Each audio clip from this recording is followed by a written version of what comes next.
तो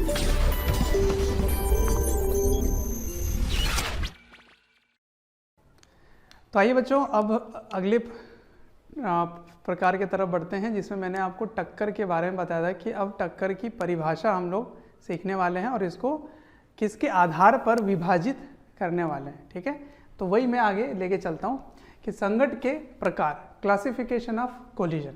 ठीक है, यदि आप संघट रेखा के दिशा, रेखा के दिशा के आधार पर अगर विभाजित करेंगे तो इसके दो प्रकार के होने वाले हैं, है ना। दो प्रकार के होंगे। क्या? एक होगा सम्मुख टक्कर, मतलब हेड ऑन कोलिजन, और दूसरा क्या होगा? तियर्क टक्कर, मतलब oblique collision, that is two dimensional collision. ठीक है ना। अच्छा, अब इसको डिफाइन कैसे करेंगे, इसको समझते हैं। याद है आपको मैंने बताया था कि एक होता है गति की रेखा, लाइन ऑफ मोशन बोलते हैं उसको, और एक होता है संघट की रेखा, मतलब line of impact, line of motion. ठीक है, तो यदि ये दोनों ही दिशा आपस में समांतर हैं, पैरेलल हैं या एंटी पैरेलल हैं, तो ऐसे केस में आप क्या बोलेंगे? ये सम्मुख टक्कर है। तो कहने का मतलब है, यदि कोई दो वस्तु इस प्रकार आए कि ये इधर जा रहा हो और ये इधर जा रहा हो, ठीक है ना, और टक्कर के बाद भी इनकी जो दिशा है वो इसी रेखा में रहे, तो इस प्रकार के टक्कर को क्या बोलेंगे? सम्मुख टक्कर बोलेंगे, that is head on collision बोलेंगे। ठीक है। अच्छा, अब आ जाओ ओब्लिक कोलिजन। ओब्लिक कोलिजन क्या होता है? तियर्क टक्कर। अब ये क्या होता है, इसको कैसे परिभाषित आप करने वाले हो? तो यदि ये दोनों समांतर ना हो, लाइन ऑफ मोशन और लाइन ऑफ इम्पैक्ट, मतलब गति की रेखा और संघट की रेखा, यदि वो एक ही दिशा में नहीं है या वो समांतर नहीं है, तो ऐसे में आप क्या बोलेंगे? उसको तियर्क टक्कर बोलेंगे। तो इसकी उदाहरण देखिए, सपोज ये ऐसे जा रहा है और एक बड़ा सा ऐसे कोई वो ऐसे जा रहा है, ठीक है ना।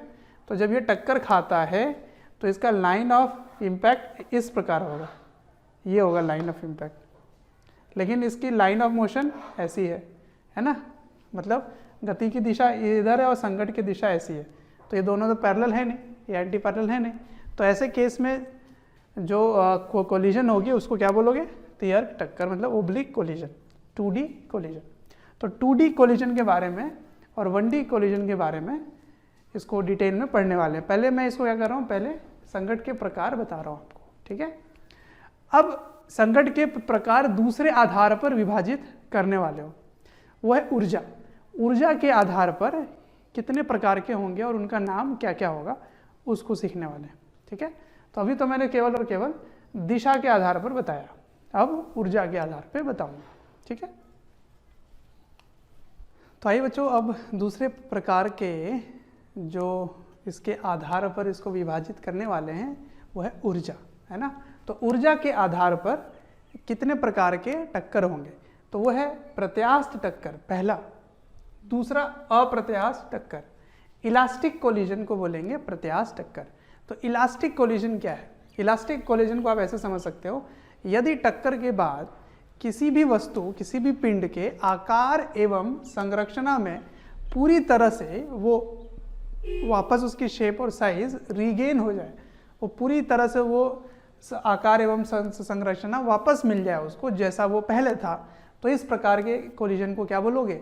इलास्टिक कोलिजन या प्रत्यास्थ टक्कर। ठीक है, जैसे आप ऐसे समझ सकते हैं कि मैंने आपको बताया था कि ऐसे दो वस्तु आता है, जब वो कोलाइड करता है तो यहाँ पर ऐसे टेढ़ा सा ऐसे हो जाता है, ऐसा है ना, ऐसे टेढ़ा हो जाता है। तो यदि कोलिजन के बाद ही वापस से वो गोला बन जाए, वापस से उसकी जो शेप है वैसी हो जाए, तो इस प्रकार के टक्कर को बोलोगे प्रत्यास्थ टक्कर या इलास्टिक कोलिजन। ठीक है, अच्छा, तो ऐसे में क्या होता है कि कोई भी भाग यांत्रिक ऊर्जा का संरक्षित नहीं होगी, है ना, संचित नहीं होगी, उस पर स्टोर होकर नहीं रहेगा। मैकेनिकल एनर्जी का कोई भी हिस्सा उस वस्तु के अंदर संचित नहीं रहेगी। इसका मतलब जो प्रारंभिक गतिज ऊर्जा है वही अंतिम गतिज ऊर्जा होगी पूरे सिस्टम की, है ना, क्योंकि इसमें कोई परिवर्तन आया नहीं, इसके स्थितिज ऊर्जा में कोई परिवर्तन नहीं आया, क्योंकि यांत्रिक ऊर्जा का कोई भी भाग उसमें पोटेंशियल एनर्जी के फॉर्म में स्टोर नहीं हो रहा, है ना, क्योंकि स्थितिज ऊर्जा क्या होती है, किसी भी वस्तु की स्थिति में परिवर्तन आ जाए तो स्थितिज ऊर्जा आ जाता है। तो ये जो वस्तु है ये डिफॉर्म नहीं हो रहा, उसके शेप में चेंज नहीं हो रहा, तो उसकी पोटेंशियल एनर्जी में चेंज नहीं हो रहा, ठीक है ना। तो ये हो गया पहला टाइप। अब आते हैं दूसरे में। इससे आपको क्या क्या समझना है, समझिए कि जब भी इलास्टिक कोलिजन दिया जाए तो आप बोल सकते हैं कि काइनेटिक एनर्जी जो इनिशियल है उतना फाइनल होगा, और उसी के आधार पे आप बोल सकते हैं ई का मान 1 होगा, है ना। ई मैंने आपको बता रखा क्या होता है, कोएफिशिएंट ऑफ रेस्टिट्यूशन, उसकी वैल्यू होती है V2 - V1 / U1 - U2। ये दोनों का जो अनुपात है वो बराबर होगा, ठीक है। अच्छा, अब आते हैं अप्रत्यास्थ में। तो यदि किसी भी वस्तु का जो आकार एवं संरचना है वो अगर वापस वैसी ना रहे, वो परमानेंट टेढ़ा हो जाए, जैसे ये इसको मारा और वो टेढ़ा हो गया, थोड़ा सा टेढ़ा रह गया, तो उस टेढ़ा होने के कारण उसकी स्थिति में परिवर्तन हो गई। तो स्थिति में परिवर्तन होने के कारण उसकी स्थितिज ऊर्जा उसके अंदर आ जाएगी। और कहाँ से आएगी, तो यही जो यांत्रिक ऊर्जा है उसका कुछ भाग उस वस्तु के अंदर स्थितिज ऊर्जा में स्टोर हो जाएगा, उसमें संचित हो जाएगा। तो अब आप इन दोनों को काट नहीं सकते, क्योंकि आप प्रारंभिक और अंतिम स्थितिज ऊर्जा बराबर नहीं बोल सकते। इसका मतलब काइनेटिक एनर्जी भी दोनों इक्वल नहीं होंगे। तो काइनेटिक एनर्जी दोनों बराबर नहीं हुए, जो प्रारंभिक है वो अंतिम के बराबर नहीं है। इनफैक्ट आप ये आपको दिखाई देगा कि प्रारंभिक गतिज ऊर्जा और अंतिम गतिज ऊर्जा में परिवर्तन है, और प्रारंभिक गतिज ऊर्जा का मान ज़्यादा है, क्योंकि कुछ ऊर्जा का लॉस हो गया है, नुकसान हो गया है, ठीक है ना। तो वो लॉस क्या होगा, इन दोनों को माइनस कर दो तो पता चल जाएगा आपको। और ई का मान उसमें 0 से 1 के बीच में होगा, ठीक है ना। तो यदि 1 होगा तो हो जाएगी इलास्टिक कोलिजन, 1 से छोटा होगा तो वो होगा इनइलास्टिक कोलिजन। यदि 0 हो जाए, 0 हो जाए, तो वो होगा परफेक्टली इनइलास्टिक कोलिजन, पूरी तरह से अप्रत्यास्थ टक्कर हो जाएगा। वो मैं आगे बताने वाला हूँ आपको। तो colliding particle do not regain their shape and size after collision. इसमें क्या होता है, वापस उसकी जो शेप है, जो आकार एवं संरचना है, वो वापस नहीं आती है। तो इसीलिए कुछ हिस्सा, some fraction of mechanical energy is retained by colliding particle in form of deformed potential energy of the body. मतलब समझ में आ रहा है कि कुछ हिस्सा, कुछ भाग, फ्रैक्शन मतलब भाग, तो कुछ भाग किसका, मैकेनिकल एनर्जी यानी यांत्रिक ऊर्जा का कुछ भाग, यांत्रिक ऊर्जा का कुछ भाग, ठीक है, वो रिटेन कर लेता है। मतलब कुछ वो अंदर में स्टोर कर लेता है, किस फॉर्म में, किस प्रकार में, तो स्थितिज ऊर्जा की तरह उसके अंदर आ जाती है। इसीलिए आप बोल सकते हैं कि गतिज ऊर्जा प्रारंभिक और अंतिम बराबर नहीं होंगे, ठीक है। तो ई का मान 0 से 1 के बीच में आएगा। तो ये हो गया टक्कर के प्रकार। अब आपको मैं तीसरा प्रकार बताता हूँ, ये बी था, अब सी बताऊंगा आपको। इसमें परफेक्टली इनइलास्टिक कोलिजन होगी, और उसमें क्या होता है, उसमें वस्तु टक्कर लगने के बाद दोनों ही वस्तु चिपक जाते हैं एक दूसरे से, और दोनों की जो वेग है वो समान हो जाएगी, वेलोसिटी सेम हो जाएगी, मतलब एक ही दिशा में दोनों जाने लगेंगे। और उसमें भी काइनेटिक एनर्जी का मैक्सिमम लॉस होगा। अधिकतम से अधिकतम गतिज ऊर्जा का नुकसान किस में होता है, तो वो होता है परफेक्टली इनइलास्टिक में, जो सी में पढ़ाने वाला हूँ मैं। ये बी था, अब सी पढ़ाऊंगा उधर, ठीक है। तो ये हो गई बात कोलिजन की, ठीक है। चलिए इसको नोट डाउन कीजिए, अगले प्रकार देखते हैं। अब हम लोग तीसरे टाइप के कोलिजन की तरफ बढ़ गए हैं। जैसे मैंने आपको बता रखा है कि on the basis of energy 3 type के होंगे, है ना, elastic, inelastic, perfectly inelastic collision. तो परफेक्टली इनइलास्टिक में क्या होगा कि colliding body they do not return to their original shape and size after collision. मतलब कोलिजन के बाद वो वापस अपनी शेप को गेन नहीं करने वाले हैं। इनफैक्ट वो क्या होंगे, एक दूसरे के ऊपर चिपक जाएंगे और साथ साथ वो चलने लगेंगे, तो दोनों की वेलोसिटी सेम हो जाएंगी, ठीक है।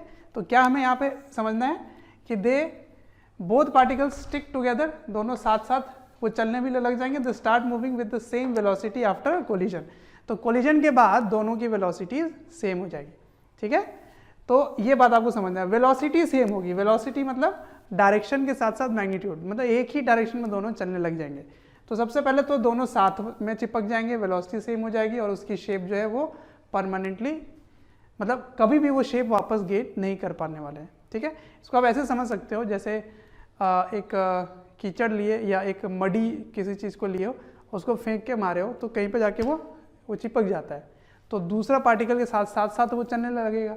तो ऐसे टाइप के कोलिजन को क्या बोलेंगे? परफेक्टली इनइलास्टिक कोलिजन बोलेंगे। ठीक है, अब अगर मैथमेटिकल बात करें तो उसमें E इक्वल्स टू 0 हो जाएगा। ऐसा क्यों?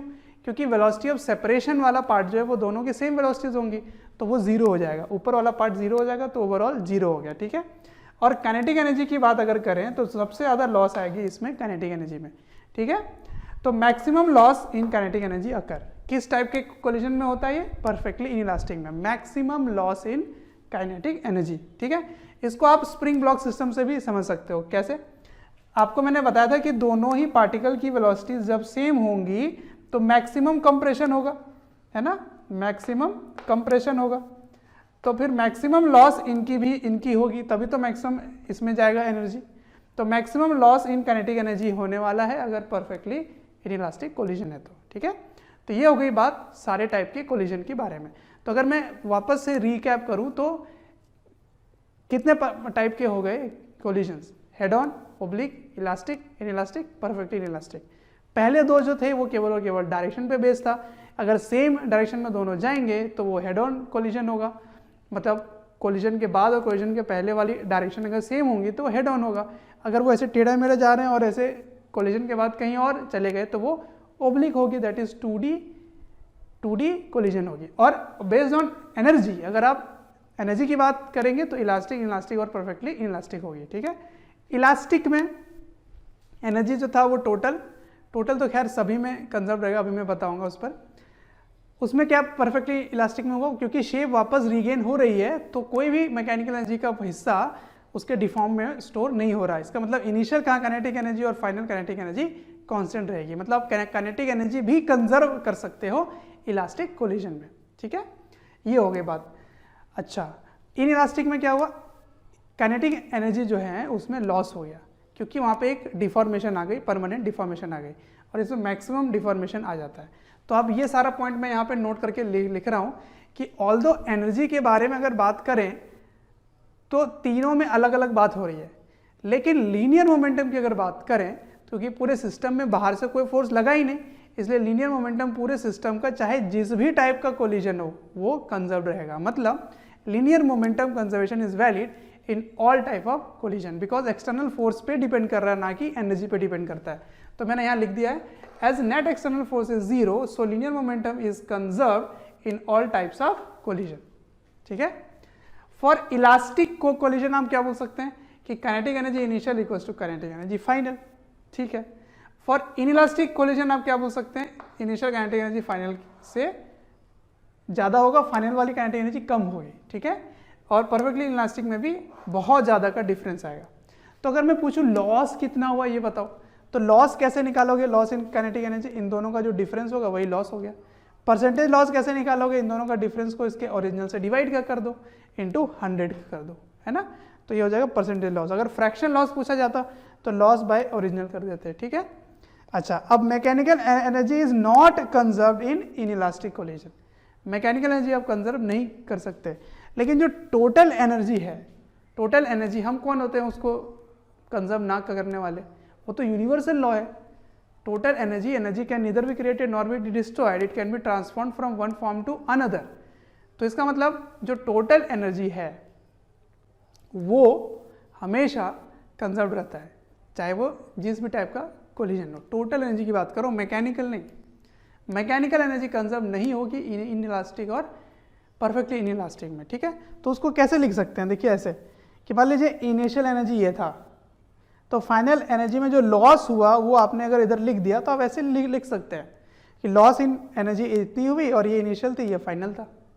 ठीक है, तो ऐसे किया जा सकता है, समझ में आया?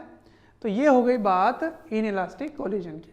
ओके, अब हम लोग तैयार हो चुके हैं, हमारे थ्योरेटिकल पॉइंट से हम लोग पूरी तरह से नॉलेज आ चुका है। अब आगे के क्वेश्चन जो हैं या आगे का जो टॉपिक है वो इन्हीं चीज़ों में रिवॉल्व होगी, ई पर, काइनेटिक एनर्जी पर, लीनियर मोमेंटम का कंजर्वेशन पर, ये सब बातें आगे डिस्कस होने वाली हैं। ठीक है, कि कोलिजन के बाद बताओ वेलोसिटीज़ क्या होंगी अगर ई दिया हुआ है तो, मतलब चारों नहीं दिए हुए हैं, एक या दो ही गिवन है जिसमें ई पता होगा, तो एनर्जी का ये इक्वेशन कैसे हेल्प में लाएंगे, ये सारी आगे की डिस्कशन होने वाली है, ठीक है।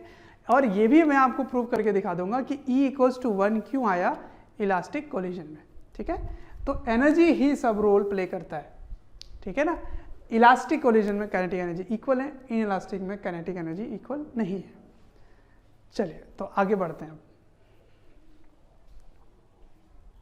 तो आइए बच्चों शुरू करते हैं हेड ऑन कोलिजन के टाइप, है ना। पहले मैं हेड ऑन कोलिजन आपको पढ़ाऊंगा, फिर ओब्लिक कोलिजन पढ़ाऊंगा, ठीक है।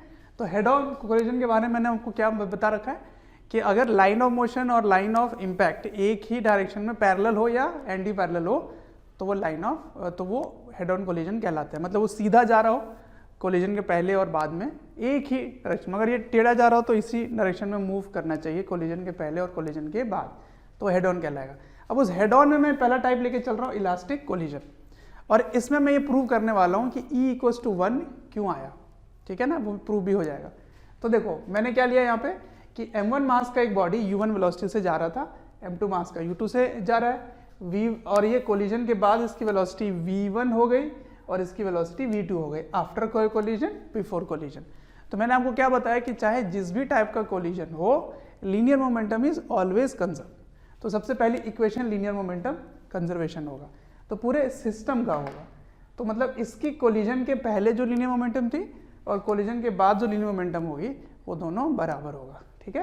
तो यहाँ क्या लिखोगे m1 u1 plus m2 u2, क्योंकि दोनों की डायरेक्शन मैंने सेम ले ली है इसलिए प्लस हो गया। और ये वेक्टर है, अगर इनमें से कोई ऑपोजिट आ रहा होता तो एक डायरेक्शन प्लस लेते तो दूसरा माइनस हो जाता, ठीक है। तो m1 u1 plus m2 u2 m1 v1 plus m2 v2 हो गया। ये फाइनली भी इनकी डायरेक्शन सेम ही है, ठीक है। तो ये हो गया लीनियर मोमेंटम। अब इसको मैं रीअरेंज करके m1 को एक साइड ले आता हूँ, तो क्या आएगा देखो m1 इसको इधर ले आए तो क्या बना u1 माइनस v1, है ना, ये बन गया, ठीक है। मैं मैग्नीट्यूड की बात ही कर रहा हूँ यहाँ पर। अच्छा अब ये इधर चला जाएगा तो m2 को कॉमन ले लो तो क्या आ जाएगा v2 माइनस u2, ये हो गया इक्वेशन नंबर 1, ठीक। अब दूसरी इक्वेशन में लिखने वाला हूँ काइनेटिक एनर्जी कंजर्वेशन। तो मैंने आपको बताया था कि काइनेटिक एनर्जी भी कंजर्व रहेगा सिस्टम का initial equals to kinetic energy system का फाइनल, सही है। अब इसकी काइनेटिक एनर्जी क्या होगी, ये पूरे सिस्टम की इनिशियल काइनेटिक एनर्जी है, तो क्या लिखोगे half m1 u1 square plus half m2 u2 square equals to half m1 v1 square plus half m2 v2 square. अब इसमें से हाफ हाफ को काट लो, हाफ हाफ को काट लो, ठीक है। और यहाँ से ये जो m1 है और ये जो m1 है इनको एक साइड ले आओ, जैसे मैंने इसमें भी किया था इसमें भी करने वाला हूँ। तो आ जाओ, देखो यहाँ से जब आप 1 को इधर ले जाएंगे तो क्या 1 को कॉमन ले लीजिए, तो यहाँ क्या बचा u1, यहाँ से क्या लाए v1, तो u1 का स्क्वायर माइनस v1 का स्क्वायर इक्वल्स टू m2, यहाँ से 2 को इधर ले जाइए, तो 2 को इधर ले जाएंगे, पहले क्या था यहाँ पे v2 था, v2 का स्क्वायर, वहाँ से u2 का स्क्वायर आ गया, तो ये बन गया, ठीक है। ये इक्वेशन नंबर 2 है। अब क्या करो 2 को 1 से डिवाइड कर दो, है ना, इक्वेशन 2 को डिवाइड कर दो इक्वेशन 1 से। अब इसमें ध्यान से देखो ये क्या लिखा हुआ है u1 square minus v1 square, मतलब a square minus b square है, तो a square minus b square में a माइनस b भी होता है, a प्लस b भी होता है, तो m1 से m1 हो गया कैंसिल, और a माइनस b और a माइनस b से माइनस माइनस हो जाएंगे कैंसिल, तो बचेगा क्या, बचेगा u1 प्लस b1, है ना, a प्लस b और a माइनस b इससे कैंसिल हो गए, डिवाइड कर रहे हो ना। तो आई होप समझ गए होगे, वो स्टेप नहीं दिखा रहा आपको। m2 और m2 भी कैंसिल हो जाएंगे, और ये जो v2 माइनस u2 वाला टर्म है a माइनस b वाला, वो a इसके a माइनस b से कैंसिल हो जाएगा, तो यह क्या बचेगा a प्लस b। अब क्या करो ये इनिशियल वाले को एक साइड ले और फाइनल वाले को एक साइड ले जाओ, तो क्या बचेगा u1 minus u2 equals to v2 minus v1, ठीक है। मैं इस पूरे टर्म को अगर यहां से इधर डिवाइड कर दूं तो यहां क्या बचेगा, यहां बचेगा 1, है ना। तो मैं क्या कर रहा हूं, इस पूरे टर्म को एक u1 माइनस u2। इसमें मैं e लिख देता हूँ। थैंक यू डियर स्टूडेंट्स, हमें ढेर सारा प्यार देने के लिए। डेली हज़ारों स्टूडेंट्स हमारे वीडियोस से लाभ उठा रहे हैं, उनको काफ़ी बेनिफिट पहुंच रहा है हमारे वीडियो लेक्चर से। आपसे एक रिक्वेस्ट है कि डिस्क्रिप्शन बॉक्स पे एक लिंक है, उस लिंक को क्लिक करें और अपनी एनरोलमेंट सुनिश्चित करें। और साथ ही जिनको स्टडी मटेरियल या फिर डाउट सेशन चाहिए वो प्रीमियम कोर्सेज के लिए भी एनरोल कर सकते हैं। क्या ये ई है? ऑफ कोर्स ये ई है। ई क्या होता है? v2 minus v1 by u1 minus u2 है ना। Velocity of separation, velocity of separation by velocity of approach, यही तो होता है। और ये e की वैल्यू क्या आ रही है? e इक्वल्स टू 1 आ रहा है। देखो यहाँ से ध्यान से, जब इसको इधर डिवाइड कर दो तो यहाँ तो 1 ही बचेगा। इसका मतलब e equals to 1 for elastic collision, elastic collision, ठीक है। और e इक्वल्स टू 0 हो जाएगा क्योंकि ये दोनों सेम हो जाते हैं परफेक्टली इन इलास्टिक कोलिजन के लिए। 0 for perfectly in elastic collision. ये सब मैंने पिछले आर्टिकल में पढ़ा रखा है आपको, ठीक है। तो ये प्रूव हो गया कि 1 क्यों आया। तो 1 इसलिए आया because of this equation, kinetic energy equal है ना। तो E की वैल्यू 1, यानी कि इलास्टिक कोलिजन में E 1 तभी होगा जब काइनेटिक एनर्जी कंजर्व्ड रहेगा, ठीक। तो ये हो गया पहली बात कि इलास्टिक कोलिजन में ऐसे करते हैं। अब मैं आपको जनरलाइज करके दिखाने वाला हूं कि अगर जनरल हो, जैसे परफेक्टली इनइलास्टिक भी नहीं है ना ही परफेक्टली इलास्टिक है, इनइलास्टिक है, मतलब मैं E के टर्म्स में स्टडी करना चाहता हूं, तो फिर एक इक्वेशन तो ये होगी और एक इक्वेशन ये वाली होगी, क्योंकि अब आपको एनर्जी कंजर्वेशन तो लगा ही नहीं सकते ना। क्यों नहीं लगा सकते?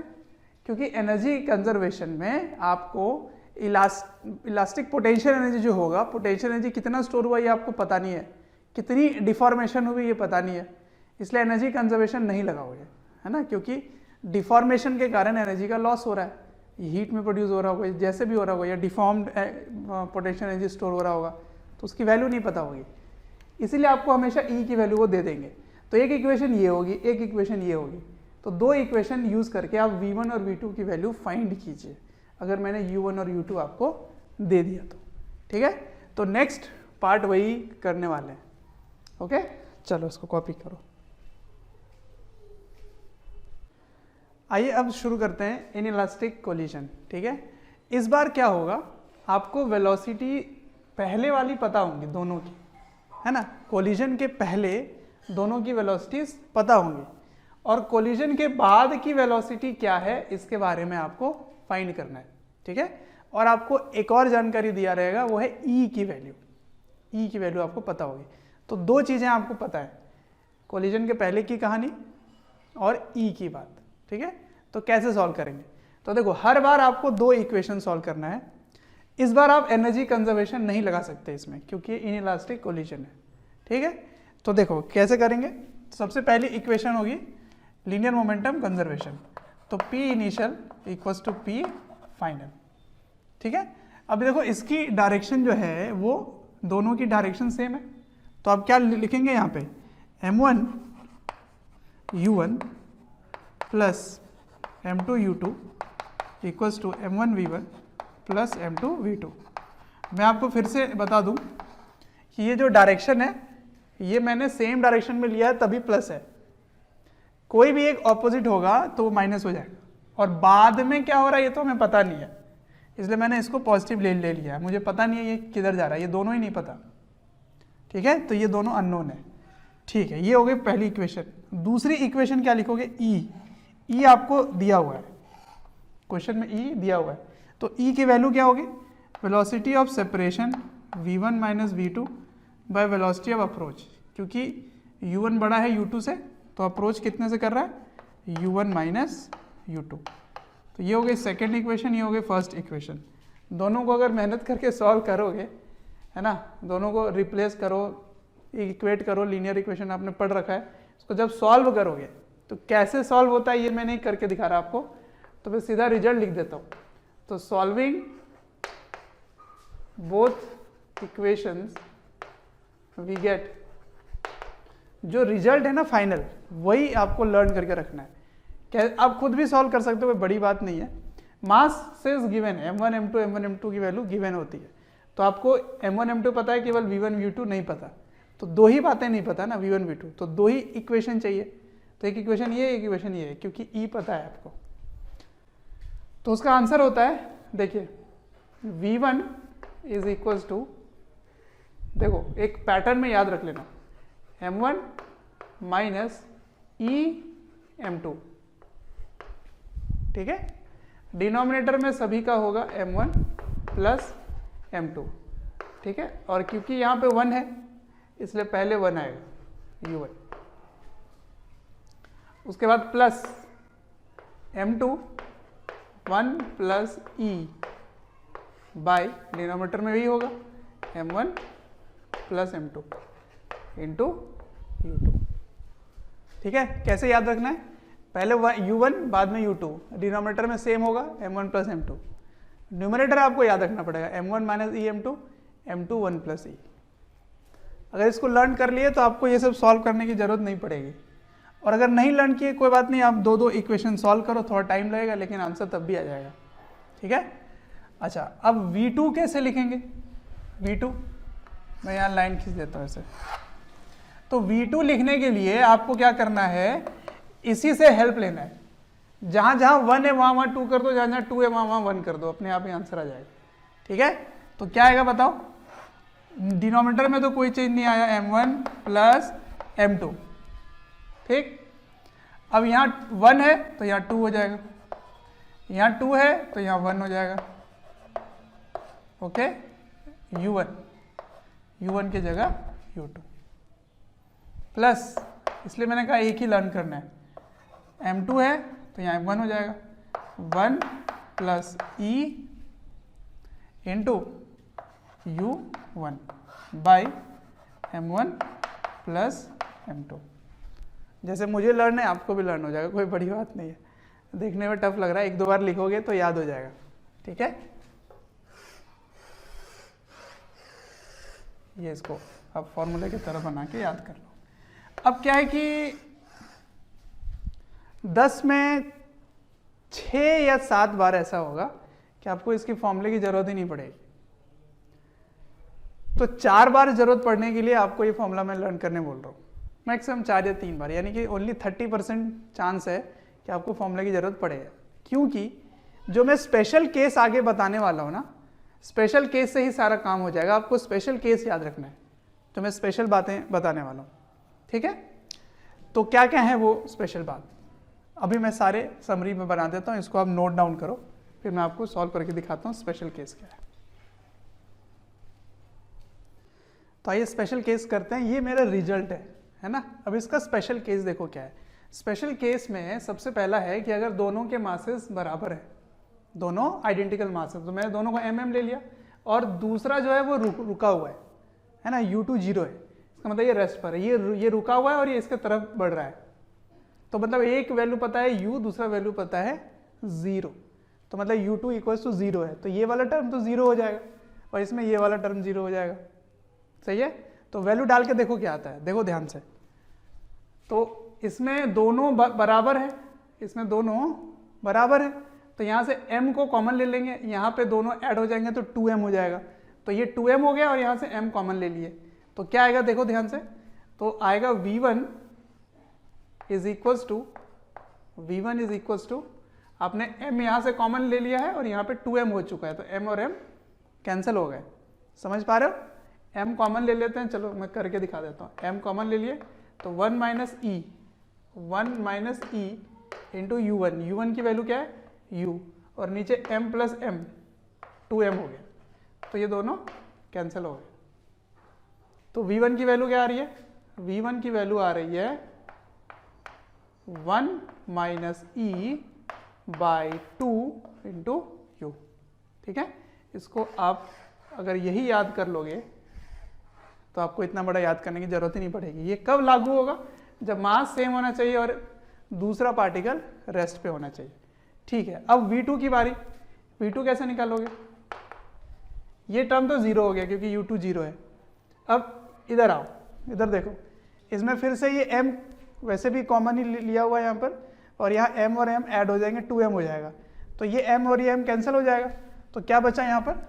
यहाँ बचा m 1 plus e into u by m plus m, 2m हो गया, ये दोनों कैंसिल हो गए।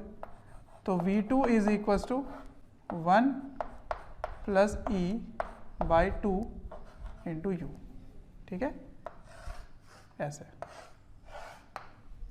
1 plus e by 2, 1 minus e by 2। इसको अभी लर्न कर लो, बहुत ही सिंपल है।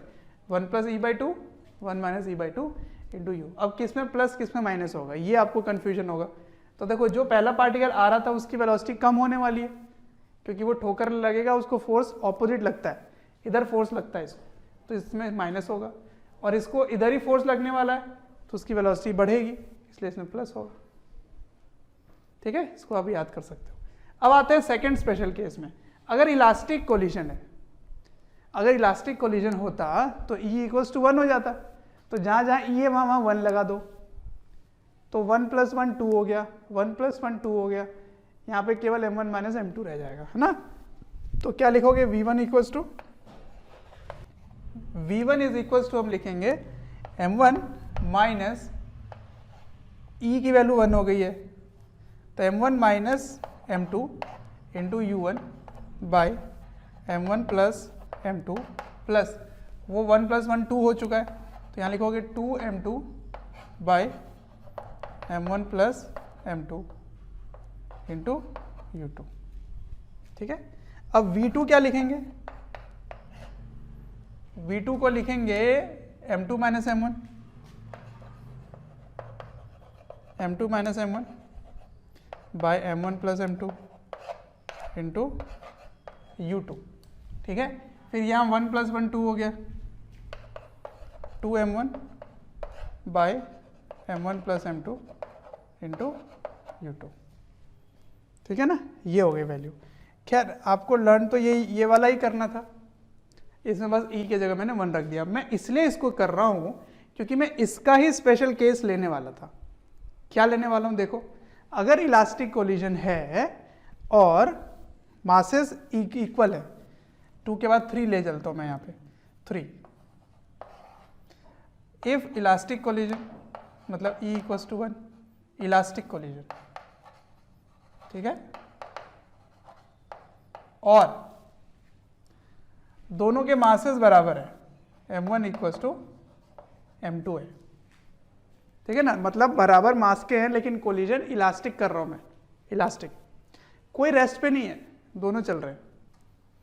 तो मैं यही काम करने वाला हूं। इस बार ये दोनों बराबर हो गए, तो ये वाला टर्म तो 0 हो गया, है ना, ये वाला टर्म 0 हो गया। तो पहले मैं V1 की बात करता हूं, तो ये 0 हो गया, तो यहाँ क्या बचा? m प्लस m 2m, तो 2m कैंसिल हो गया, तो u2 हो गया। तो V1 is equal to u2 हो गया। समझ रहे हो? V1 is equal to u2। अब V2 देखो, ये वाले टर्म तो हो गए 0, क्योंकि ये दोनों बराबर मास के हो गए।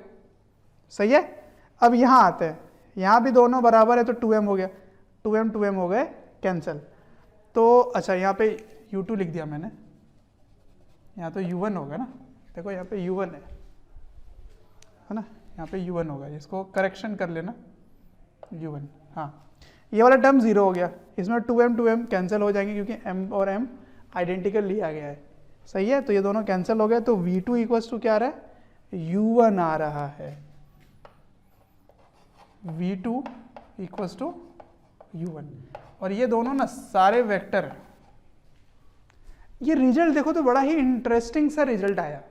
इसको आप एक रिजल्ट, एक फाइनल कंक्लूजन की तरह याद कर सकते हो। कैसे याद करेंगे? समझना बात को, कि अगर आइडेंटिकल मासेस हैं या आइडेंटिकल बॉडीज हैं, आइडेंटिकल बॉडीज, ठीक है ना, एक जैसा है दोनों का, मतलब इक्वल मास, इक्वल मासेस है, दोनों के मास बराबर है, और E इक्वल्स टू 1 है, मतलब इलास्टिक कोलिजन है, तो दोनों पार्टिकल्स के वेलोसिटीज एक दूसरे को मिल जाएंगे कोलिजन के बाद। अगर ये u1 से आ रहा था तो v2 की वैल्यू u1 हो गई, v2 की वैल्यू u1 हो गई। अगर ये u2 से आ रहा था तो कोलिजन के बाद इसकी वैल्यू u2 हो गई, तो देखो v1 की वैल्यू u2 हो गई। इसका मतलब after collision velocities get interchange, दोनों की वेलोसिटी एक दूसरे को इंटरचेंज हो जाती है, ये वाली वो उसको दे देता है, वो वाले इसको ले लेता है। समझ में आया? तो यही रिजल्ट आप याद कर लेना। क्या लिखोगे? वेलोसिटी गेट्स इंटरचेंज, मतलब दोनों की वेलोसिटीज एक दूसरे को अदला बदली हो जाता है। अदला बदली समझ रहे हो ना? एक्सचेंज हो जाता है। ये वाली वैल्यू इसकी वेलोसिटी इसको मिल जाएगी, इसकी वेलोसिटी इसको मिल जाएगी कोलिजन के बाद। Velocity gets interchange after collision, after collision. तो देखो इतना बड़ा जो रिजल्ट है, इससे कंक्लूजन जो निकला वो याद रखना आसान है। तो मैक्सिमम क्वेश्चन इसी में ही सॉल्व हो जाते हैं। और अगर आपको लेंदी करवाना चाहेंगे तो फिर आपको फिर ये रिजल्ट लगाना पड़ेगा। ठीक है? तो ये कब लगाओगे? जब दोनों का मास बराबर है और एक रुका हुआ है। ये तो खैर इसी में मैंने 1 डाल दिया था, कोई बड़ी बात नहीं थी। ये कब लगाओगे? जब मास बराबर है लेकिन इलास्टिक कोलिजन है। क्या है? इलास्टिक कोलिजन है। तो इलास्टिक कोलिजन हो और इक्वल मासेस हो तो दोनों की वेलोसिटी एक दूसरे को इंटरचेंज हो जाता है। ठीक है? एक और लेता हूं मैं इलास्टिक कोलिजन का स्पेशल केस। इस बार मास जो है वो उन दोनों में बहुत डिफरेंस होगा। एक का मास बहुत बड़ा होगा, एक का मास बहुत छोटा होगा। तो हो सकता है एक बहुत ही बड़ा मास आ रहा है छोटे मास के तरफ, और दूसरा केस लूंगा एक छोटा सा मास आ रहा है बड़े से मास की तरफ। ठीक है? तो दोनों के मैं आपको एग्जांपल बताता हूं कि रिजल्ट क्या निकल के आता है। इसको आप लिख लीजिए जल्दी से। अब फिर से स्पेशल केस पे पहुंचते हैं। इलास्टिक कोलिजन ही है लेकिन इस बार m1 बहुत ही बड़ा है m2 से। ठीक है? तो मैंने ये मिटाया नहीं है, ये जो इलास्टिक कोलिजन का रिजल्ट निकला था उसको मैंने यहीं पर रख रखा है। मैंने m1 को m2 से बहुत बड़ा ले लिया है। इसका मतलब आप समझो कि एक बड़ी सी ट्रक है जो मूव कर रही है एक छोटे से किसी बॉडी के पास। ठीक है ना? छोटे से किसी ऑब्जेक्ट है। तो मैं इसमें क्या कर लेता हूँ, डायग्राम बना के दिखाता हूँ। बहुत ही बड़ा m1 मास है, वो मूव कर रहा है u1 से। ठीक है? और एक छोटू सा है m2। ठीक है? ये m2 है और इसकी वेलोसिटी इधर ले लेते हैं u2। ठीक है? u2 ले लेते हैं। तो देखो इधर ध्यान से, ये वाला आपका रिजल्ट है। तो v1 की वैल्यू क्या होगी? v1 की वैल्यू क्या होगी? देखो m1 माइनस m2 में m1 ही आंसर आएगा क्योंकि बहुत ही बड़ा को छोटे से माइनस करोगे तो बड़ा ही रहेगा, और m1 प्लस m2 में भी वो बड़ा ही रहेगा। तो m1 नीचे भी रहा, m1 ऊपर भी रहा, तो m1 कैंसिल हो गया, तो v1 इक्वल्स टू u1 हो गया। तो आप लिखोगे v1 equals to u1। Okay? अच्छा, u2 की वैल्यू क्या है? यहाँ देखना ध्यान से। m2 बहुत ही छोटा नंबर है और m1 बहुत ही बड़ा नंबर है। तो बहुत ही बड़ा नंबर अगर डिनोमिनेटर में हो तो ये वाला टर्म 0 हो जाएगा। समझ में आया क्या कहना चाह रहा हूँ?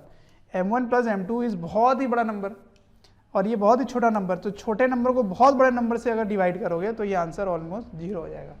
तो इसका मतलब आपको ये भी समझ आ रहा था कि एक बड़ी सी ट्रक अगर एक छोटे से किसी पिद्दू सा चलता हुआ एक टॉय कार है उससे अगर वो ठोकर खाए तो इसके वेलोसिटी में कोई चेंज नहीं आने वाला। तो आप भी फील कर रहे होगे, एक बड़ा सा मोटा सा दमदार आदमी दौड़े जा रहा है तो उसके रास्ते में जो आएगा उसको वो ठोकर मारता जाएगा, उसकी वेलोसिटी में कोई चेंज नहीं आएगी, है ना? तो ये अब दूसरे अब देखो इसकी वेलोसिटी देखो, ये थोड़ा इंटरेस्टिंग समझ में आएगा आपको। तो v2 इज इक्वल्स टू क्या होगा? देखो ध्यान से, यहाँ मैंने क्या लिखा? m2 minus m1। तो m2 माइनस m1 में m1 बहुत ही बड़ा नंबर है और यहाँ पे m1 माइनस m2 में m1 बहुत बड़ा नंबर है। तो ये दोनों कैंसिल हो जाएंगे तो यहाँ माइनस रह जाएगा लेकिन, ठीक है? क्योंकि m2 बहुत ही छोटा नंबर है तो ऊपर का आंसर हो गया माइनस m1, नीचे का आंसर हो गया प्लस m1। तो ऊपर क्या बन गया? माइनस आ जाएगा, माइनस u2 आ जाएगा यहाँ पे। सही है? अब यहाँ देखो m1 है और नीचे भी m1 है, तो m1 तो कैंसिल हो जाएंगे क्योंकि m1 प्लस m2 का आंसर भी m1 होगा। तो m1 और m1 कैंसिल हो गए तो 2u1 आ गया। प्यारे बच्चों, जब मैं कमेंट सेक्शन में जाता हूँ तो कुछ ऐसे लाइन हैं, कुछ ऐसे कमेंट्स हैं जो काफ़ी कॉमन है, और वो ये हैं कि सर एक इस चैप्टर का इस टॉपिक के बारे में वीडियो बना दें या इस टॉपिक को थोड़ा सा इलेबोरेट करके समझा दें। तो प्यारे बच्चों, मैं आपसे रिक्वेस्ट करना चाहता हूँ कि सबसे पहले तो हमारे चैनल को सब्सक्राइब करें और बेल आइकन को हिट करें। इससे क्या होगा कि कोई भी नोटिफिकेशन आप मिस नहीं करेंगे। मैं ये इसलिए कह रहा हूँ क्योंकि जिस टॉपिक के बारे में आप पूछ रहे होते हैं या आप रिक्वेस्ट कर रहे होते हैं वो हमारे चैनल्स में ऑलरेडी वीडियोज़ हैं। आप अगर चैनल विजिट करेंगे तो प्लेलिस्ट भी बने हुए हैं, और प्लेलिस्ट से आप अपने जो डिमांड है, जो आपके पर्टिकुलर टॉपिक्स हैं, उनको आप विजिट करके पढ़ सकते हैं। क्या आ गया? 2u1, और यहाँ से क्या आ रहा है? -u2। तो इसका आंसर मैं प्लस के ये वाला टर्म पहले लिख लेता हूँ। तो 2u1, देखो वेक्टर वाइज होगा, ये समझ लेना ध्यान से, क्योंकि ये मैंने पूरी रिजल्ट जो है वो एक ही डायरेक्शन को प्लस मान के किया है और डायरेक्शन सेम ही मान लिया था। तो ये आ जाएगा +2u1 -u2 वेक्टर। ये भी वेक्टर होगा, ये भी वेक्टर होगा, मतलब जिस डायरेक्शन में वो जा रहा था उसी डायरेक्शन में इसकी कोलिजन के बाद होगी। लेकिन दूसरे वाले की यार कमाल की बात हो गई, देखो ध्यान से, इसकी डबल वेलोसिटी मैं इसकी वेलोसिटी थोड़ी सी माइनस कर दूं, वही निकल के आएगा। तो ये रिजल्ट आपको याद रखना पड़ेगा। सब छोटे छोटे जो रिजल्ट्स हैं ना, ये काफ़ी काम के रिजल्ट्स हैं। कब लगाओगे? फिर से याद दिला देता हूँ, ये तभी लगेगा जब इलास्टिक कोलिजन है और m1 बहुत बड़ा है m2 से, ठीक है, तब ये रिजल्ट लगेगा। अब मैं उल्टा करता हूँ, अब मैं m1 छोटा कर देता हूँ, m2 बहुत बड़ा कर देता हूँ। जैसे एक वॉल है, वॉल में आप बॉल को मार रहे हो, है ना, वैसा कर देता हूँ। ये ऐसे समझो कि एक ट्रक रुकी हुई है और ये टॉय कार या एक बॉल है, आपने ट्रक पे, रुके हुए ट्रक पे बॉल मार रहे हो, तब की काम कैसे करेंगे। तो ये ए था, अब मैं बी यहाँ लिख के दिखाता हूँ आपको। बी में क्या करेंगे? m1 छोटा है, m2 बहुत बड़ा है, and m2 is much greater than m, ठीक है। यहाँ m1 बहुत बड़ा था, वहाँ m2 बहुत बड़ा है। तो ये कुछ ऐसा है, एक छोटा सा ऐसे ऑब्जेक्ट है m1 जो ऐसे जा रहा है u1 से, और एक बहुत ही बड़ा m2 है ना, ये जा रहा है u2 से। दोनों की जो कोलिजन है, इसमें भी इलास्टिक कोलिजन है, उसमें भी इलास्टिक कोलिजन है ना। तो बहुत ही बड़े को बहुत ही छोटा सा मास को हिट करना है।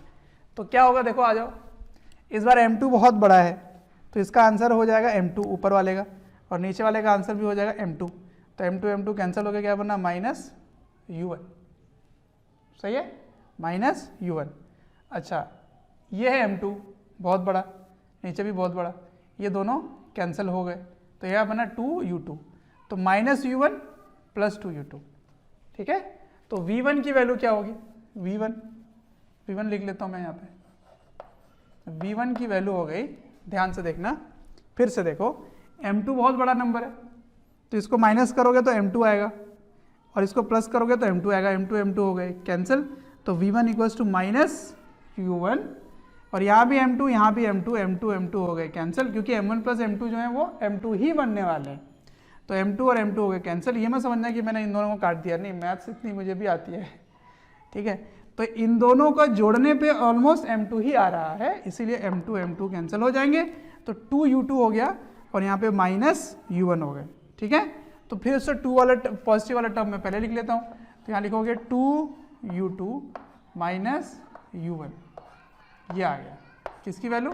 v1 की वैल्यू, ठीक है। तो कोलिजन के बाद इसकी वैल्यू ये हो जाएगी। अगर ये रेस्ट पे होता, ये जैसे अब वॉल के लिए मैं इसको लिख देता हूँ स्पेशल केस, इसका भी स्पेशल केस इफ u2 = 0, मतलब मान लीजिए आप वॉल पे हिट कर रहे हो और वॉल आपकी तरफ नहीं आ रही है, वॉल रुकी हुई है या ट्रक रुका हुआ था। अगर ये रुका हुआ रहता तो ये टर्म 0 हो जाता, तो v1 = क्या आ जाता? -u2, है ना। v1 = -u1, इसका मतलब क्या हुआ? कि ये अपनी जो पाथ है ना वो रिट्रेस कर लेगा, ये ऑपोजिट आ जाएगा, जिस रास्ते में वो चल रहा था उसके ऑपोजिट आ जाएगा। ऐसे जा रहा था, टकरा के ऐसे चला जाएगा। तो अगर इलास्टिक कोलिजन होती है वॉल के साथ, तो जिस वेलोसिटी से हिट होता है उसकी डायरेक्शन रिवर्स होगी, ऐसे जाकर डायरेक्शन रिवर्स होगी और उतने ही मैग्नीट्यूड से वो लौट जाएगा। तो कभी भी आप पिंग पोंग वाला बॉल कभी खेले हो तो जिस वेलोसिटी से हिट होता है उसी वेलोसिटी से वो आ जाता है वापस। सही है, ठीक है। देखो अब V1 आ गया, V2 की बारी। V2 आ जाओ, V2 सॉल्व करते हैं।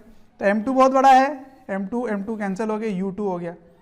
ठीक है, अब M2 बहुत बड़ा है तो ये वाला डिनोमिनेटर टर्म जो है वो 0 हो जाएगा, क्योंकि बहुत बड़े टर्म से डिवाइड करोगे तो 0 होगा, क्योंकि M1 बहुत छोटा है। तो V2 इक्वल्स टू U2 आ गया। और ये होना भी चाहिए था कि चाहे आप जितना भी मारो इसको, ये उसी वेलोसिटी से उतने ही मैग्नीट्यूड से चलता रहेगा।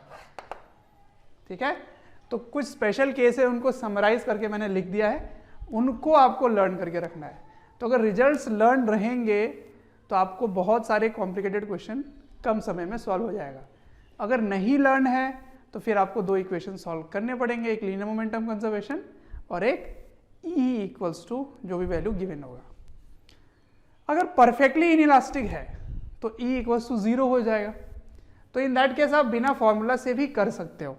परफेक्टली इनइलास्टिक कोलिजन के लिए आप बस लीनियर मोमेंटम कंजर्व करोगे, आंसर आ जाएगा, क्योंकि E इक्वल्स टू 0 होने वाला है ना। तो मैं यहाँ पे लिख देता हूँ कि for perfectly inelastic, perfectly inelastic, आपको पता है कि फाइनल वेलोसिटीज दोनों के बराबर हो जाएंगे, इसका मतलब वो चिपक जाएंगे। तो एक ही इक्वेशन में सॉल्व हो जाएगा, m1u1 plus m2u2 equals to m1 plus m2 common v हो जाएगा। बस एक ही लाइन, एक ही इक्वेशन से हो जाएगा। E की वैल्यू तो 0 ही आ जाती है उसमें। तो परफेक्टली इनइलास्टिक दैट इज अगर वो चिपक गए तो बस लीनियर मोमेंटम से ही काम बन जाएगा आपका। सही है, तो इन दैट केस दोनों की वेलोसिटीज आपको इनिशियल पता होनी चाहिए। अगर दोनों की इनिशियल वेलोसिटी नहीं पता तब फिर एक और इक्वेशन चाहिए होगा, तो फिर कुछ ना कुछ वो दे देंगे और भी कोई जानकारी। ठीक है, तो ये थे स्पेशल केसेस। अब क्वेश्चन सॉल्व करेंगे, है ना। इसको प्रैक्टिस करेंगे, जब तक आप प्रैक्टिस नहीं करोगे फील नहीं आएगा। ठीक, तो इसको नोट डाउन करो, अब क्वेश्चंस करते हैं। तो आइए, पहला क्वेश्चन आपके स्क्रीन पर ये रहा।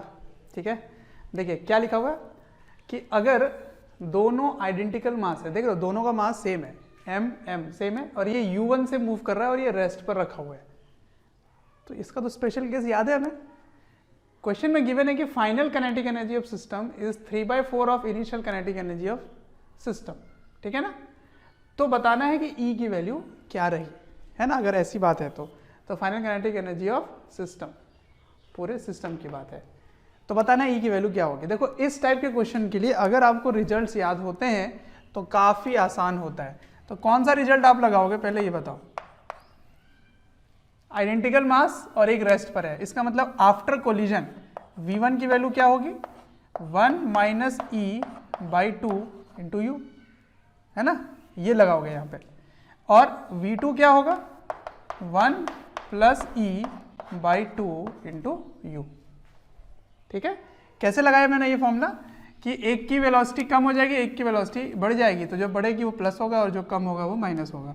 ठीक है, अब kinetic energy final, kinetic energy final is 3/4, final is 3/4 initial, ये दिया हुआ है। तो फाइनल काइनेटिक एनर्जी क्या होगा, अगर कोलिजन के बाद दोनों की वेलोसिटी पता है आपको तो काइनेटिक एनर्जी भी पता है। क्या लिखोगे, हाफ m1 की वैल्यू m है इंटू v1 का square plus half m into v2 का square equals to 3/4 of half m u square. सही है, तो हाफ m कैंसिल हो गए, तो यहाँ क्या आ जाएगा, v1 का स्क्वायर प्लस v2 का स्क्वायर इज 3/4 u स्क्वायर, है ना। ये हो गया सेकंड इक्वेशन और ये दोनों हो गए फर्स्ट इक्वेशन। यहां से इसकी वैल्यू यहां डाल दो, तो देखो क्या होगा, यहां से ये वैल्यू मैं डाल रहा हूं, देखो ध्यान से, ये है v1 और ये है v2, इसकी वैल्यू मैं यहां रख रहा हूं। ये वाले में रख रहा हूँ, तो इसका स्क्वायर प्लस इसका स्क्वायर इज इक्वल टू ये, है ना। तो आ जाओ सॉल्व करते हैं। तो 1 माइनस ई का स्क्वायर और 2 का स्क्वायर हो गया 4 और ये हो गया यू स्क्वायर प्लस v2 का स्क्वायर मतलब इसका स्क्वायर, तो 1 प्लस ई का square by 4 into you square is 3/4 you square. अब ये मत सोचना कि इसका स्क्वायर में मुझे करना चाहिए था, नहीं, यहाँ पे स्क्वायर है इसलिए मैंने केवल इन दोनों का स्क्वायर किया, है ना, कंफ्यूज मत होना। तो डिनोमिनेटर से 4 4 4 कैंसिल, यू स्क्वायर भी कैंसिल हो गए। तो ये क्या बना, a माइनस बी का whole square plus a plus b का whole square is equal to 3। तो इसका क्या आंसर होता है, a प्लस बी का whole square plus a minus b का होल स्क्वायर। इसमें क्या होगा -2ab, इसमें होगा +2ab, तो ये दोनों कैंसिल हो जाएंगे। तो इसका क्या आता है answer, 2 times a square plus b square equal to 3। तो 2 चला गया उधर, 3/2 हो गया, तो ई स्क्वायर इक्वल टू 2 जाके डिवाइड हुआ 3/2, फिर 1 जाके माइनस हो गया -1, तो ये हाफ हो गया। तो ई इक्वल टू क्या बना 1/√2, ये हो गया आपका आंसर। और देखो ये 1 से लेस आ रहा है, तो इसीलिए इसकी काइनेटिक एनर्जी कम हो गई, क्योंकि ये इनइलास्टिक कोलिजन है, तो एनर्जी का लॉस हो रहा है। मैंने आपको बताया था पहले भी कि फाइनल काइनेटिक एनर्जी जो है वो कम हो जाता है पहले के मुकाबले। तो ऐसे सॉल्व करोगे। देखो ये इक्वेशन आसान तभी हुआ जब मुझे ये दोनों रिजल्ट्स पहले से याद थे। तो ये रिजल्ट कब लगाओगे, जब दोनों आइडेंटिकल मास है और एक रेस्ट पर है, ठीक है। अगर नहीं याद है तो एक बड़ा सा जो मास्टर फॉर्मूला है उसमें m1 m2 को इक्वल कर देना और u2 को 0 डाल देना, फिर आ जाएगा आंसर। लेकिन ये कोई ऐसी बड़ी बात नहीं है कि याद ना हो सके, कर सकते हैं, है ना। नेक्स्ट क्वेश्चन, चलिए नेक्स्ट क्वेश्चन देखिए। इस बार 2 kg और 2 kg का 2 ब्लॉक है, ये रेस्ट पर है और ये 10 मीटर पर सेकेंड से जा रहा है, ठीक है। तो गिवन है कि E की वैल्यू अगर 0.5 है तो बताओ find the loss in kinetic energy of system. फिर से देखो वही बात आ गई, दोनों मासेस बराबर है और एक रेस्ट पर है, तो फिर से वो जो V1 V2 है ना वो काफ़ी लाभदायक हो जाएगा। तो मैं कह रहा हूँ बार बार वो फॉर्मूला को याद रख लेना है आपको। तो इसको सॉल्व कर लेते हैं, आ जाओ।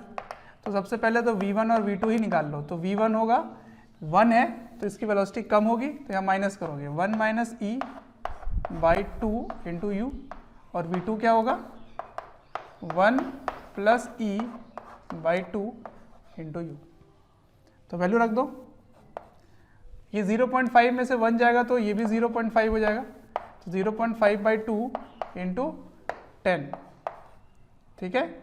और V2 क्या होगा 1 प्लस 0.5 मतलब 1.5, 1.5/2 इंटू यू कितना है 10, ठीक है।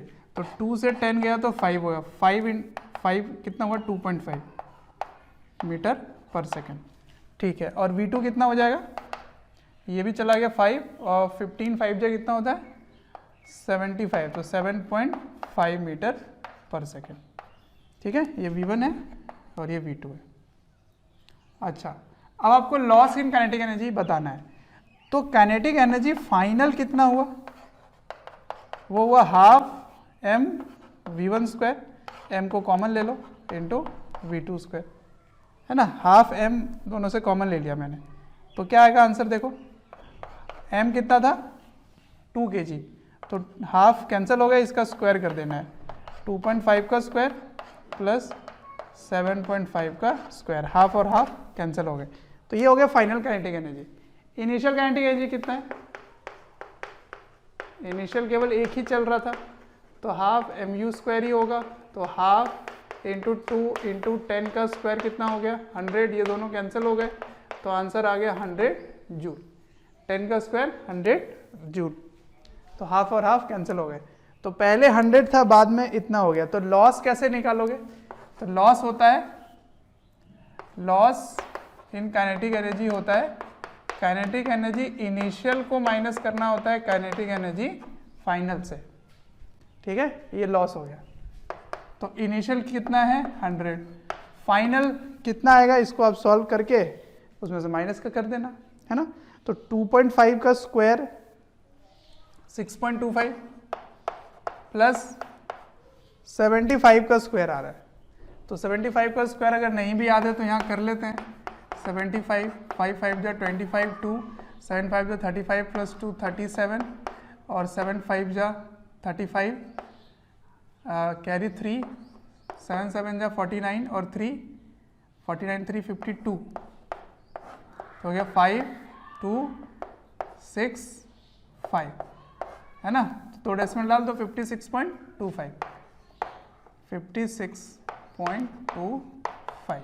इन दोनों को जोड़ के 100 से माइनस कर दो तो 25 25 तो 50 हो गए और ये कितना हुआ 6 5 11 तो ये हो गया आपका 0.5, ठीक है। और 6 6 12 और 5 और 1 6, ये हो गया, ठीक है ना।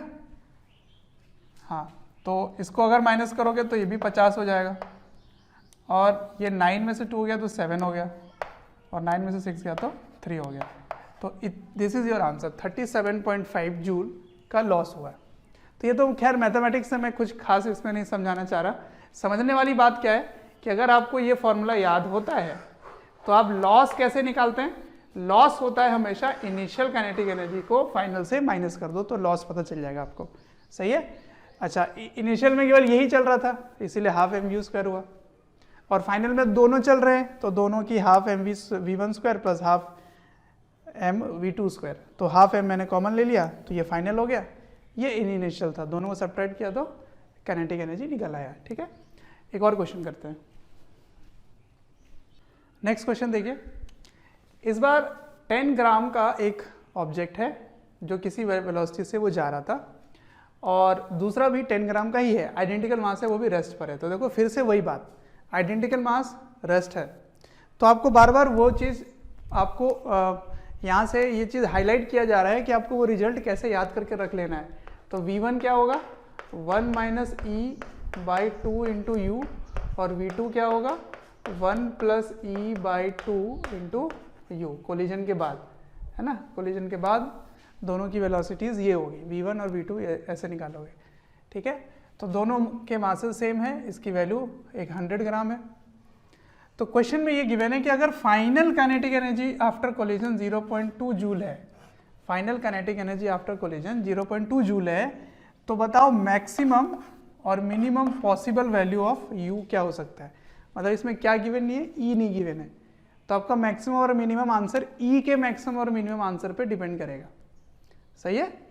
तो चलो, तो फाइनल काइनेटिक एनर्जी क्या लिख सकते हैं, half m v one square plus half m v two square, क्योंकि मास दोनों का सेम है। तो ये कितना गिवन है बच्चों, काइनेटिक एनर्जी फाइनल कितना गिवन है 0.2 गिवन है। तो इसके जगह मैं लिख दूंगा 0.2, यहाँ से हाफ कॉमन ले लिया, एम भी कॉमन ले लिया, तो एम कितना है 100 ग्राम, तो इसको क्या लिख सकते हैं 0.1 kg। कॉमन ले लो, V1 का स्क्वायर क्या हो जाएगा, तो 1 माइनस ई का स्क्वायर u का स्क्वायर 2 का स्क्वायर 4 हो गया, प्लस 1 प्लस ई का whole square u square by 4 हो गया, ठीक है। अब ये वाला डेसिमल और ये वाला डेसिमल गया यहाँ से क्योंकि दोनों में एक डेसिमल है, तो ये जाके इधर क्या हो जाएगा 4, ये हो गया 4।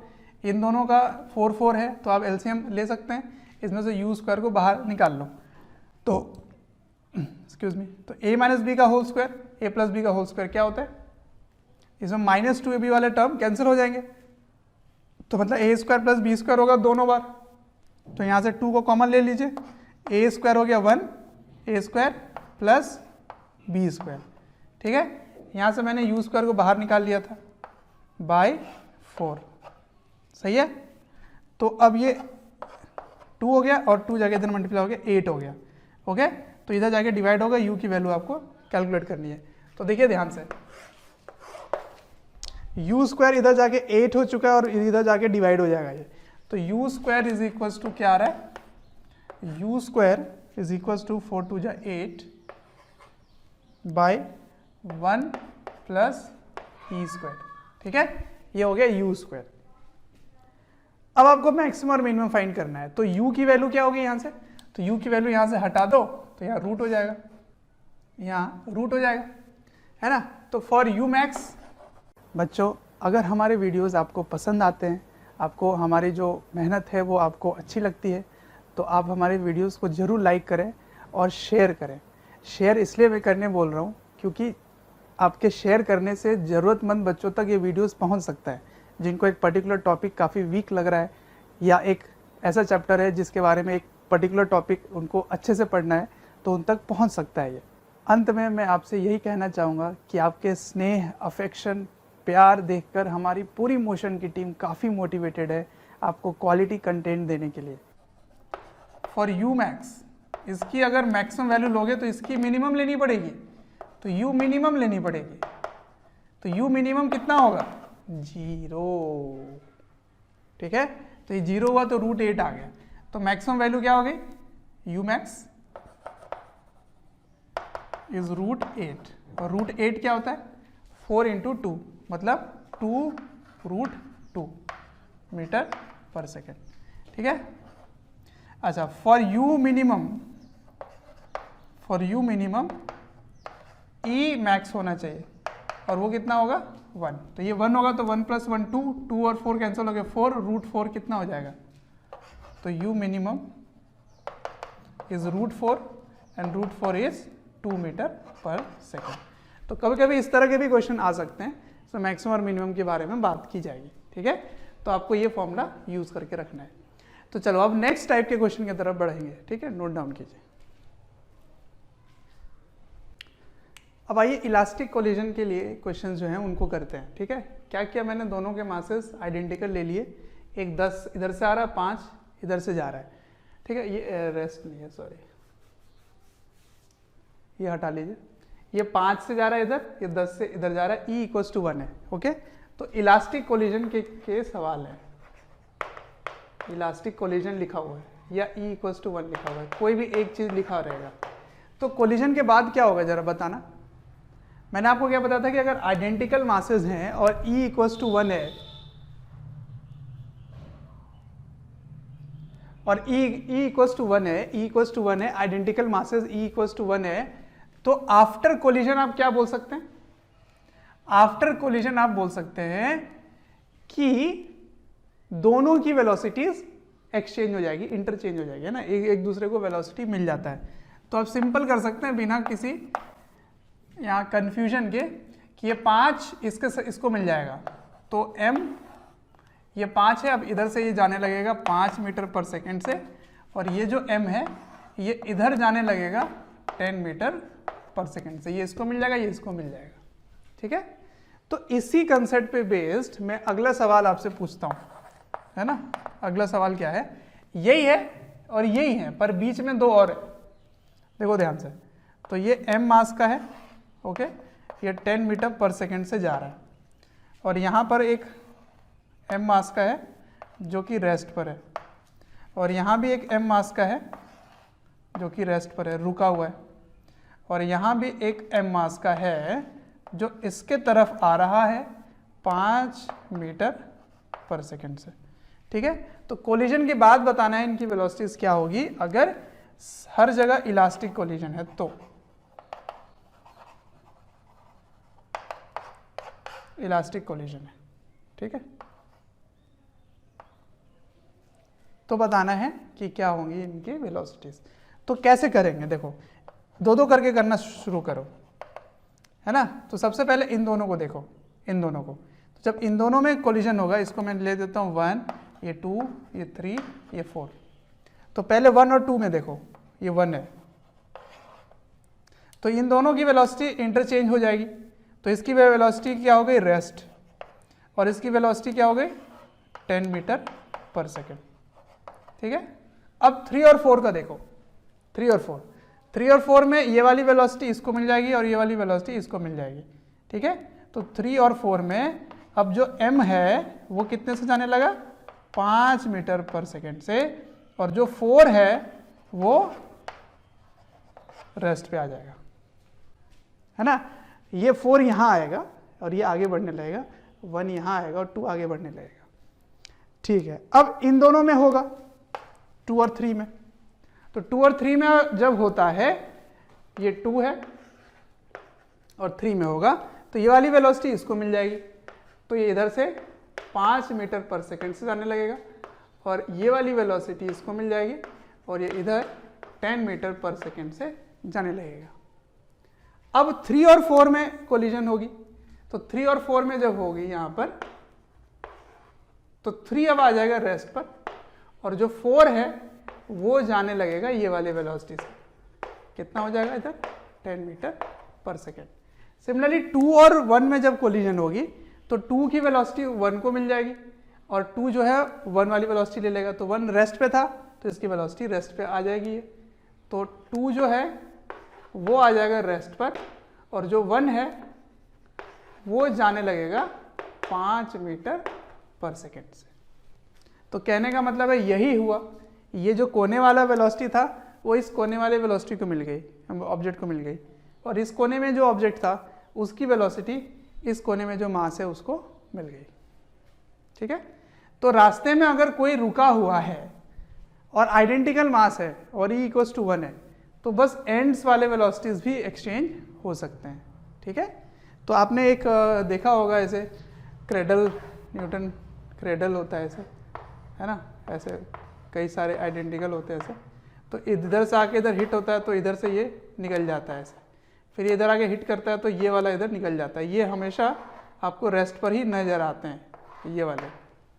तो एक्चुअली में ऐसा होता है, ये इसको देता है, ये इसको देता है, ये इसको देता है, ये इसको देता है, और एक दूसरे को एक्सचेंज कर रहे होते हैं, तो फिर ये वाली वेलोसिटी इस पे आ जाती है, ये वाली इस पे आ जाती है। ठीक है, तो ऐसे होता है। तो कभी भी आइडेंटिकल मास हो और E = 1 हो तो वेलोसिटीज़ को इंटरचेंज कर दो। ठीक, अच्छा नेक्स्ट करते हैं। चलिए नेक्स्ट क्वेश्चन देखिए, इस बार मासेस अलग अलग हैं, इसकी वेलोसिटी u है और ये रेस्ट पर है। अब वो वाला स्पेशल केस नहीं चलेगा क्योंकि मास डिफरेंट है, रेस्ट पे दिया है, ठीक है। इसमें क्वेश्चन में क्या गिवन है कि बताओ maximum possible loss in kinetic energy क्या होगा। Find maximum possible loss in kinetic energy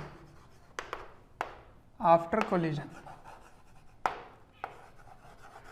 तो एक्चुअली ये क्या बताना चाह रहे हैं कि मैक्सिमम लॉस जब होता है, मैक्सिमम लॉस होता है तो कोलिजन किस टाइप की होती है, परफेक्टली इनइलास्टिक होती है। तो इनडायरेक्टली वो यही कहना चाह रहे हैं कि इसमें परफेक्टली इनइलास्टिक कोलिजन है। ठीक है, तो maximum loss in kinetic energy occur in perfectly in elastic collision. मतलब समझ आया? मतलब अब आपको परफेक्टली इलास्टिक कोलिजन का काम करना है, तो या तो आप वो फॉर्मूले में E को 0 डाल दो, या मैंने कहा था कि जब भी परफेक्टली इलास्टिक है तो फॉर्मूले की जरूरत नहीं पड़ेगी, आसानी से हो जाएगा। कैसे? केवल मोमेंटम कंजर्वेशन से कर सकते हैं। तो इनिशियल मोमेंटम क्या है, देखो mu प्लस 0, इसकी मोमेंटम कुछ है ही नहीं, रेस्ट पर है। फाइनली दोनों चिपक जाएंगे, यही उसमें सीखना है आपको। तो चिपक गए तो दोनों की वेलोसिटी सेम हो गई, कोलिजन के बाद दोनों की वेलोसिटी सेम हो जाती है क्योंकि परफेक्टली इनइलास्टिक कोलिजन है। सही है, तो अब ये क्या हो जाएगा mu और ये क्या हो जाएगा 4m, m और m कैंसिल हो गए, तो u/4 = v, ये हो गया। ठीक है, तो दोनों की वेलोसिटी कोलिजन के बाद क्या है, u/4 है। अब maximum possible loss in kinetic energy कैसे निकालेंगे, तो काइनेटिक एनर्जी इनिशियल कितना था, ½ mu² था। ठीक है, केवल इसकी तो 0 है। फाइनल काइनेटिक एनर्जी क्या होगा, kinetic energy final is ½ m, दोनों की वेलोसिटीज तो सेम ही है, तो ½ mu²/16 प्लस ½ 3m u²/16, क्यों इसका आपने स्क्वायर कर दिया। ठीक है, अब यहां से दोनों का डिनोमिनेटर सेम है ना, तो m को भी कॉमन ले लेते हैं, तो कॉमन ले लीजिए, तो ½ अच्छा एम यू स्क्वायर को कॉमन ले लेते हैं, हाफ एम यू स्क्वायर को कॉमन ले लेते हैं, ठीक है। तो क्या आ जाएगा अंदर, अंदर आ जाएगा 1/16 plus half m u square common ले लिए तो 3/16 हो गया, तो 3 + 1 4 हो गया, 4/16 1/4 हो गया, तो ये आ गया 1/4, तो half m u square into 1/4। अब इसको आप इनिशियल मान लो ये k है ना, तो ये क्या बन गया k/4 बन गया। तो लॉस इन काइनेटिक एनर्जी कितना हुआ, loss in kinetic energy is delta k का नेगेटिव, यही होता है loss in kinetic energy. Delta k मतलब फाइनल माइनस इनिशियल, तो फाइनल तो कम ही होगा ना, इनिशियल से माइनस करोगे तो माइनस डेल्टा k, तो that is k initial minus k final. तो इनिशियल k है और फाइनल कितना है k/4 है, तो कितना आ गया 3/4 k, इतना लॉस आ गया। तो 3/4 ऑफ काइनेटिक एनर्जी लॉस हो जाएगा आपका मैक्सिमम, अगर वो परफेक्टली इनइलास्टिक है तो मतलब 3/4 हाफ एम यू स्क्वायर, मतलब 3/8 एम यू स्क्वायर, इतना लॉस हो जाएगा, ठीक है, इतना लॉस हो जाएगा। तो आपको तरीका समझ में आया क्या किया मैंने दोनों की वेलोसिटी निकाल ली परफेक्टली इनइलास्टिक कोलिजन लगा के, जबकि इसमें कहीं गिवन नहीं था।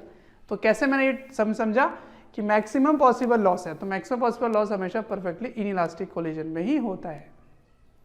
अब मैं ये क्वेश्चन डिफरेंट मेथड से करके दिखाना चाहता हूं आपको, ठीक है, क्योंकि ये जो मेथड है ये मेथड ठीक है, ये भी आपको आना चाहिए, लेकिन जब maximum possible loss in kinetic energy है तो याद करो मैंने कोलिजन को स्प्रिंग ब्लॉक सिस्टम जैसा देखने के लिए आपको सिखाया था। तो इसका मतलब मैक्सिमम पॉसिबल है और परफेक्टली इनइलास्टिक होगा, मतलब दोनों की वेलोसिटीज सेम होंगी, दोनों की वेलोसिटीज सेम होंगी कोलिजन के बाद। तो अगर मैं सेंटर ऑफ मास फ्रेम से स्टडी करूं तो काइनेटिक एनर्जी जो इनिशियल था सेंटर ऑफ मास फ्रेम में, वही सारा का सारा लॉस हो जाएगा। समझ में आया क्या कहना चाह रहा हूं, कि सेकेंड मेथड में मैं सेंटर ऑफ मास फ्रेम से स्टडी करूंगा और काइनेटिक एनर्जी वहां से लिखूंगा। तो मैं क्या लिख सकता हूं, मेथड 2 यहां दिखाता हूं आपको, कितना शॉर्ट हो जाएगा। मेथड 2 आप लिखोगे loss is negative of delta K, और डेल्टा के क्या आएगा minus half mu into v relative का स्क्वायर। याद आया? तो ये जो माइनस है ये बस इतना इंडिकेट कर रहा है कि वो लॉस है, ठीक है। तो ये माइनस को मैं यहां से हटा दूंगा, ओके। तो माइनस डेल्टा के इतना ही आने वाला है। तो चलो सॉल्व करते हैं, हाफ इंटू म्यू, म्यू कितना होगा, तो m1 into m2 by m1 plus m2 into v relative, ये तो 0 है, तो क्या हो गया वी रिलेटिव, केवल u का स्क्वायर।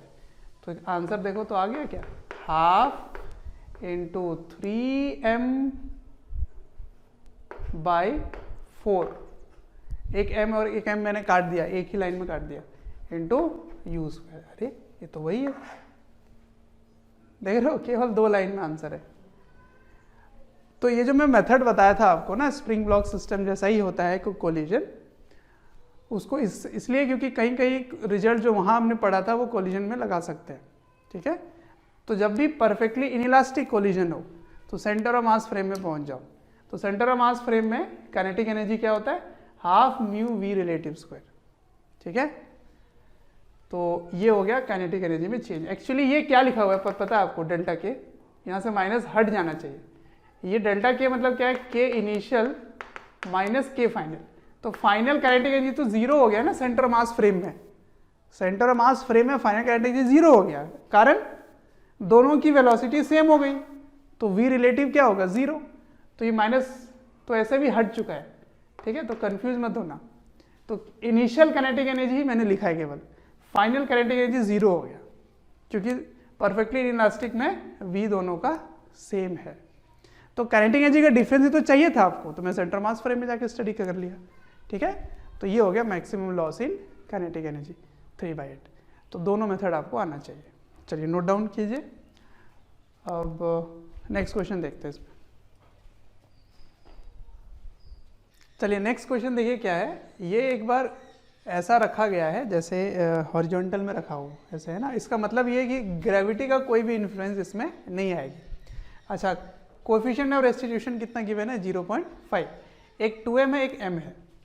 तो इधर आपने u वेलोसिटी से इसको फेंका, तो जब ये इधर जाएगा, इसे घूमकर आएगा, जब इसको हिट करेगा तो क्या होगा? इस 2m की भी अब वेलोसिटी आ जाएगी और अब u की वेलोसिटी चेंज हो जाएगी, m की वेलोसिटी चेंज हो जाएगी, कुछ और हो जाएगा।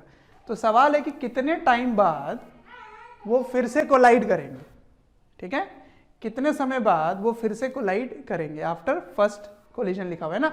तो पहली बार वो हो गया कोलाइड, तो 2m भी मोशन में आ गया और m की भी वेलोसिटी चेंज हो गई।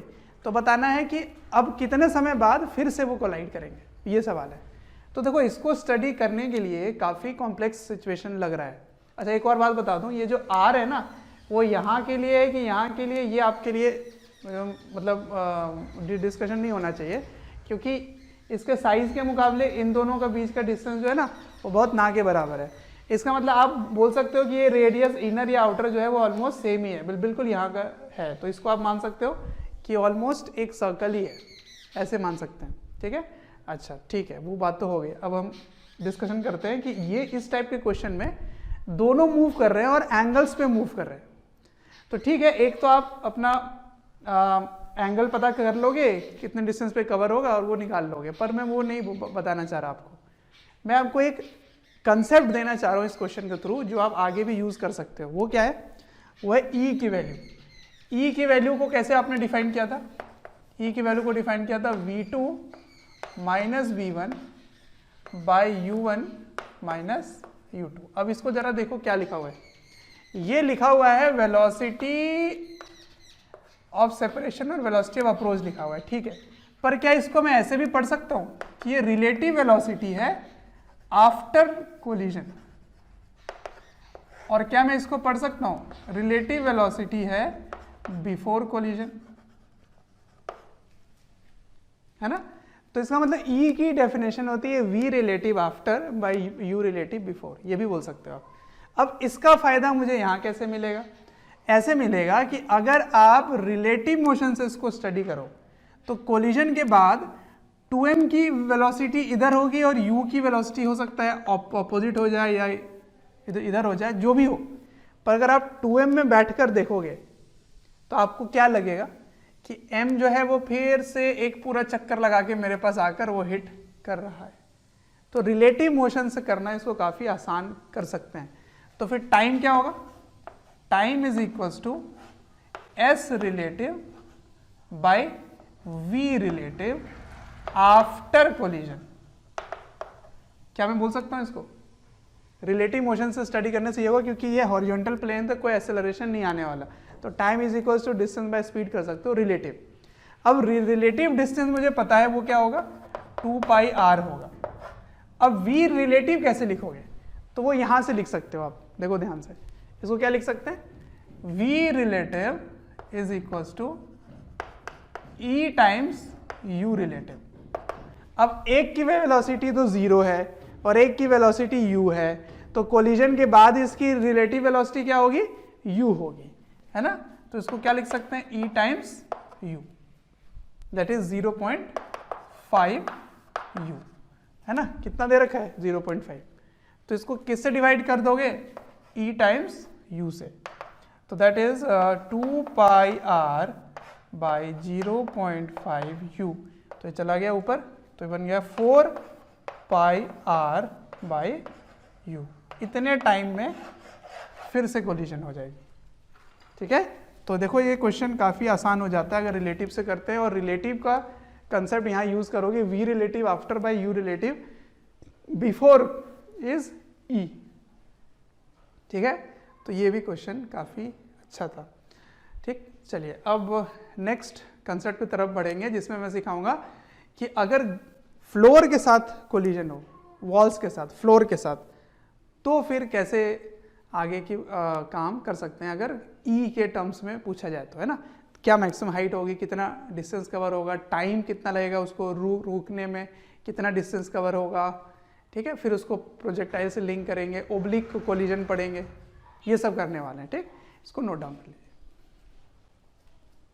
कोई भी चैप्टर या वीडियोस आपको डिटेल में ईयर लॉन्ग वाले वीडियोस चाहिए और काफ़ी डिटेल में वीडियोस आपको चाहिए, तो आपको एक नंबर दे रहा हूँ, टोल फ्री नंबर है, आप इनको कॉल करें और डिटेल में आप बात कर सकते हैं और पूछ सकते हैं। नंबर है 1800-2121-799।